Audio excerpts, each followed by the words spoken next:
Subscribe करें हमारे YouTube channel साधना gold को और पाएं वीडियोस सबसे पहले। बेल आइकन दबाना ना भूलें। एक स्त्री वो जो साधारण सी है, जो भक्ता भी नहीं है, पतिव्रता भी नहीं है, साधारण सी है, कुसंग का जिसके ऊपर जल्दी रंग चढ़ जाए, ऐसी कोई साधारण सी स्त्री यदि वो पर पुरुष की हर एक रात भी लगाए आए तो उसके लिए शास्त्र कहते हैं पति को चाहिए कि उसका परित्याग कर दे। यह विधान है शास्त्र का।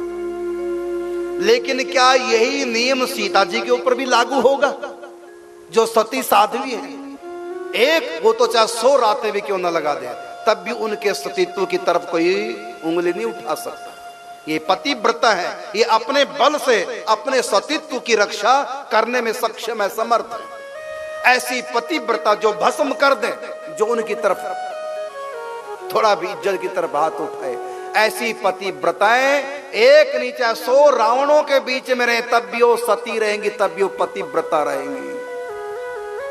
तो जो स्त्री साधारण सी है, जो कुसंग में कभी भी बदल जाए, ऐसी साधारण स्त्री यदि पर पुरुष के एक रात साथ में रह जाए तो शास्त्र कहता है ऐसी स्त्री का पति परित्याग कर दे। लेकिन यही रूल क्या सीता जी के ऊपर लागू हो सकता है? किसी सती साध्वी के ऊपर लागू हो सकता है? उसके लिए रूल नहीं होना चाहिए। लेकिन शास्त्र रूढ़िवादी इन्होंने निष्ठुरता के साथ निर्णय सुना दिया। तो जन साधारण कोई वासना के वशीभूत होकर के संन्यास छोड़ करके किसी स्त्री के चक्कर में पड़ता, उसके लिए रूल लागू शास्त्र कहता है। कोई प्रायश्चित नहीं है, देहांत प्रायश्चित है। लेकिन जो अपने गुरु की आज्ञा मान करके विरक्त भेष लेकर के गुरु आज्ञा मानकर फिर जो दोबारा गृहस्थ बन गया, क्या उसके लिए भी यही प्रायश्चित था? एक साधारण स्त्री में और सीता में कोई अंतर नहीं। और उस समय भी यही हुआ।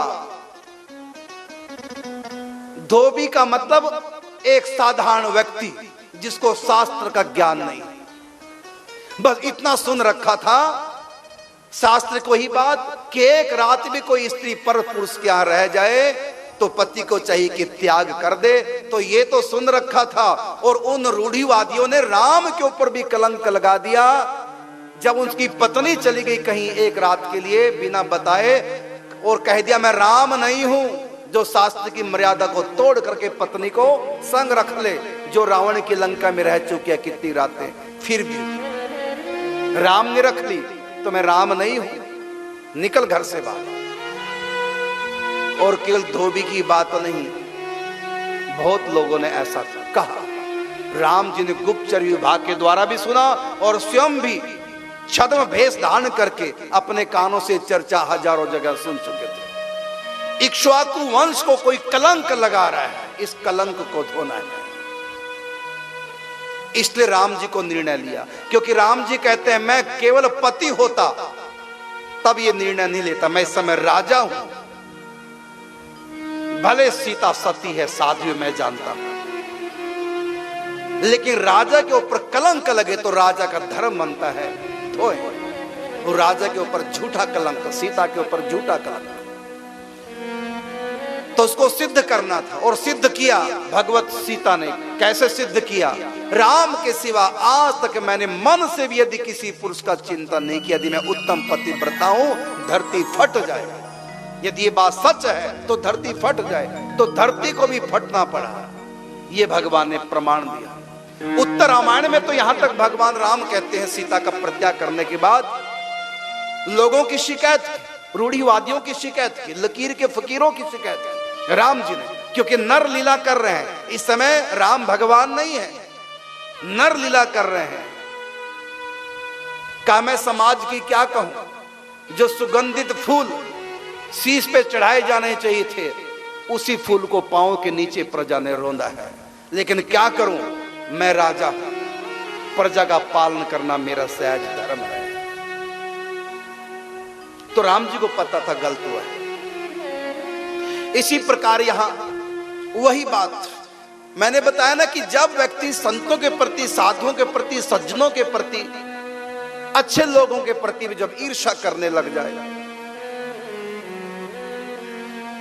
तो ऐसी स्थिति में सत्संग प्रवचन से भी जब कोई नहीं मानता, भक्ति में नहीं लगता, जब बात का भी असर नहीं होता किसी के ऊपर, कितना भी सत्संग प्रवचन सुना लो तब भी वही ढाक के तीन पात, दो रहे ना चौथे की आस।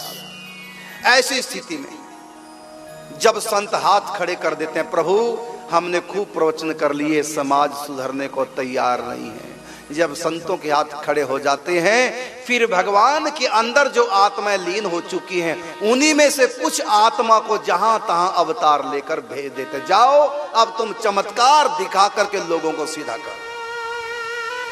और उस समय आ चुका था। तब ये चमत्कारी महापुरुष आए किसके घर में? तो ऐसा, क्योंकि बीज कभी नष्ट नहीं होता, ज्ञान का, त्याग का, वैराग्य का, भक्ति का, विवेक का, ये बीज कहीं ना कहीं संसार में रहते हैं, भले थोड़ी जगह रहे। तो बीज स्वरूप मिल गए दो संत। कौन? एक विठल पंत और एक रुक्मिणी बाई, ये दोनों मिल गए और पहले दुनिया को दिखाया कि देखो इस घोर कलयुग में भी ऐसे गृहस्थ भी हैं, और ऐसा गृहस्थ चाहिए उन महापुरुषों को इस दुनिया में आने के लिए, उन संतों को, महापुरुषों को इस दुनिया में आने के लिए ऐसा गृहस्थ चाहिए कि पति छोड़ करके सन्यासी बन गया और पत्नी 12 साल तक तपस्या करती रही, इधर वो संत बन के तपस्या करते रहे।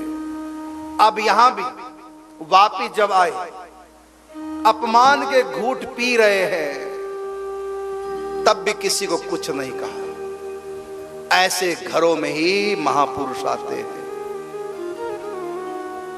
जरा जीवन देखो उन दोनों का, और ऐसे घरों में महापुरुष आने ही चाहिए। ऐसे नहीं आएंगे तो ऐसे गृहस्थों क्या फिर आएगा कौन? साधारण तो आ नहीं सकता, महापुरुष आएंगे।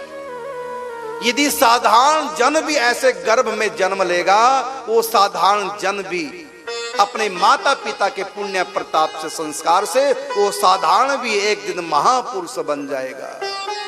ऐसे पवित्र माता पिता की कोख से जन्म लेने वाले कोई साधारण नहीं हो सकते।